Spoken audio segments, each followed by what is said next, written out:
look at this lesson, we're going to see two things.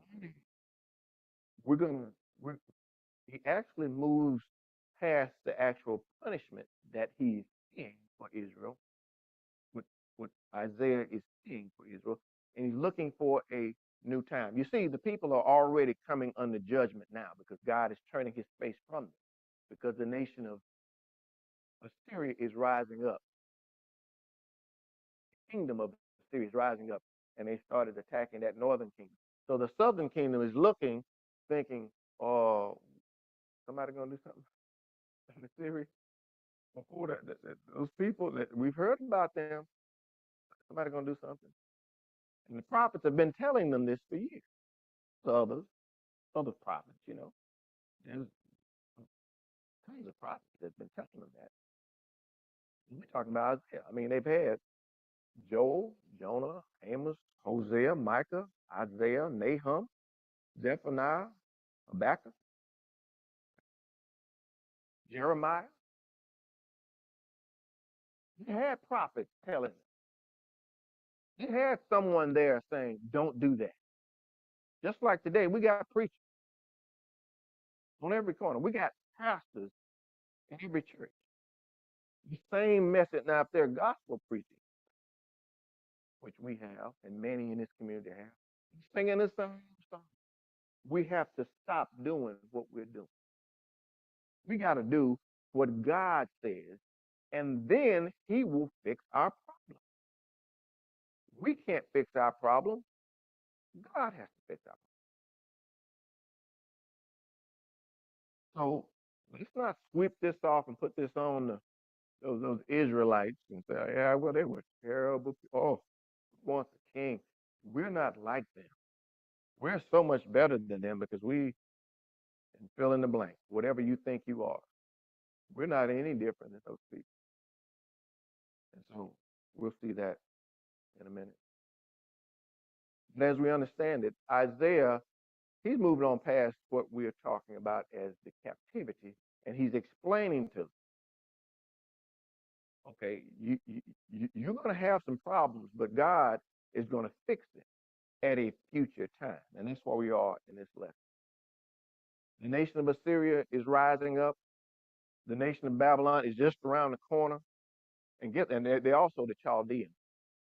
Okay. And then right after that, we're going to have, Rome comes on later, but we know that there are several kingdoms, powerful nations that actually become the judgment of God against Israel. Whether you want to say northern kingdom or southern kingdom. They fall under judgment, and these kingdoms that were once under their feet, once were subject to them, once feared Israel because they looked at Israel. If you look back to when the first books that were written about them, when they first came into the promised land, those people feared the Israelites. Indeed, they feared them because those are God-fearing people. And Israel didn't have two sticks to rub together and a bow and arrow to shoot them out of. They just had, well, they had Benjamin, the tribes. They had some, they had some left-handed warriors. They did, but not all of them. The Levites were all, they were all priests, and so they really only had a small portion of their nation were even capable of fighting.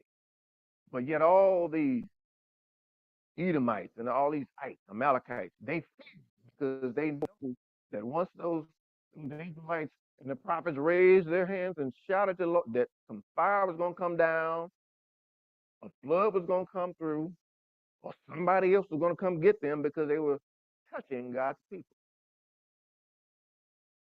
As we see, Isaiah is telling them that we forsook all of that when we turned away from God, when we started looking for man's wisdom, king like the people next door. We want a king like them. We want a king like, and they got the king.